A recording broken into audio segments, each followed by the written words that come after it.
You recording over there? Not yet. Okay. 3, 2, 1.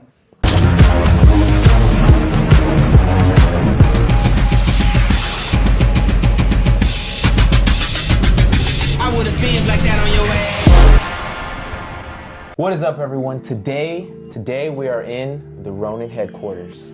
It's your favorite video editor's favorite video editor, Pastor Dave, coming to you live from Ronin Media HQ with my boy, Pastor John.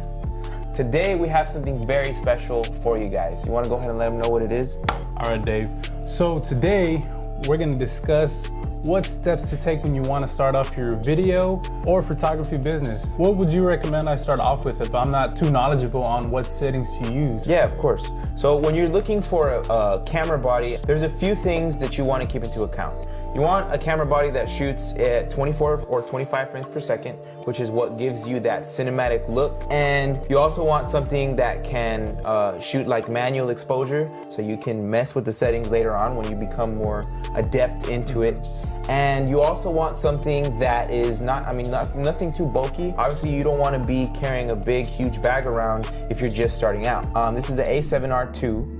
And it shoots full HD at 25 frames per second. And I mean, it's a great starter camera. However, we understand that there's people that are working with budgets. There is a ton of options out there. I guess you can say it would be wise not to start off with something too expensive. Yeah. I mean, do your research, see what it is you want to start off with. For example, what industries you want to start off with, whether it's fitness, food. So yeah, do your research. Absolutely.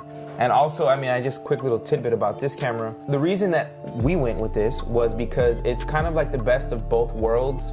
It shoots in 4K, it shoots 25 frames per second, it shoots full HD, but it also shoots really good high quality photos. So you don't have to pick and choose, because some cameras don't shoot as high in resolution for photography, and they're more geared towards like videographers. But as far as camera bodies go, you are gonna wanna shoot at least in HD, and you're gonna want to also have something that shoots in 24 frames per second. All right, so when it comes to like the specifics and what settings to use, your ISO, aperture, all that stuff, we're not gonna go too in depth into that. We wanna save that for another video so that we can really get to the crux of all that stuff for you guys. So that's gonna be in the next video. Moving on, we do want to talk more about lenses. Choosing your lens is all based around what it is that you're shooting. For example, some people shoot portraits.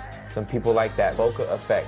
Some people want something a little bit more versatile that lets them do a little bit of everything. Like, it all really depends on what it is that you're shooting. So I guess starting off, one of the lenses that I would recommend on the portraiture side of things to give you that really nice bokeh is this Canon 50mm, 125 bucks. Got a plastic body. It's not anything crazy expensive. And this thing is really good at shooting your portraits, that you can really make your subjects pop out because you get that really good depth of field. Yeah, of course. So that would be something really good to start off in photography as well, right? Yeah. The alternative to this, if you wanna look a little bit more into it, it's a little bit more pricey. There's a 85mm, which is a little bit more zoomed in than this. It serves a similar purpose. You're really close to your subjects. You have that depth of field that gives you that really crispy B-roll type footage. That is something that we currently use and have in our arsenal. And you can go ahead and check out the types of footage that we've got with that lens. Absolutely. Moving more towards like the mid-range, like the one that gives you a little bit of everything, would be the 24-70. Basically, you're talking about how close and how far it can get to the subject. At 24, I mean, you're still pretty wide. You can pretty much see a good amount of what's around you. I'd say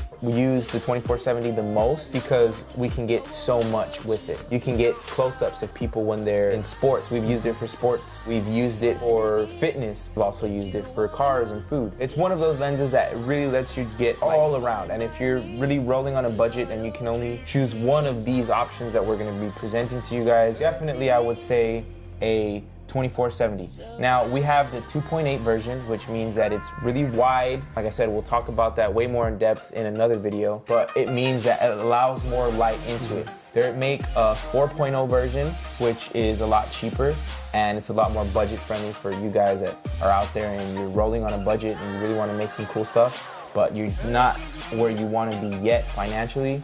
to go ahead and make that purchase. Now, the last lens, which we're unable to show you, is the 1635. Now, a 1635 is a wide lens. We use it a lot in real estate because, I mean, you have to capture really big subjects. It's also good for vlogs. I mean, it's good for shooting big things. If you're out in the city and you want to get some urban photography or some urban videography, it's one of the best lenses I would say out there. Like the same with the 2470, there's a 2.8 and there's a 4.0. Obviously, you see the price jump just depending on what your budget is. That's something that you would have to take into consideration. Those, I guess, would be probably like the 3 best types of lenses that you could look into for whatever it is that you're shooting. Of course, so these would be really good investments to make throughout your career. Absolutely. I mean, you can use them for different types of industries or any ideas that you guys have. You have a good variety to work with.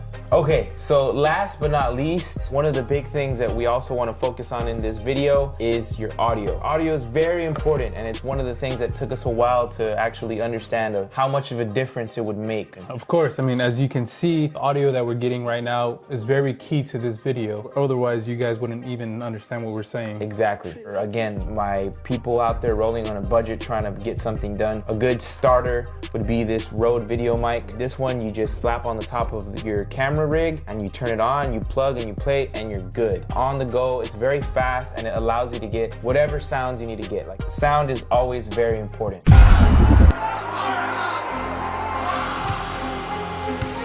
So I guess that would be what wraps up the beginner rig. You have your camera body, you have your lens, and lastly you have your mic. All right, guys, so those are key points to use when you're starting out your career in photography and videography. Yeah. So next on our list for Tech Talk, we're gonna talk about editing.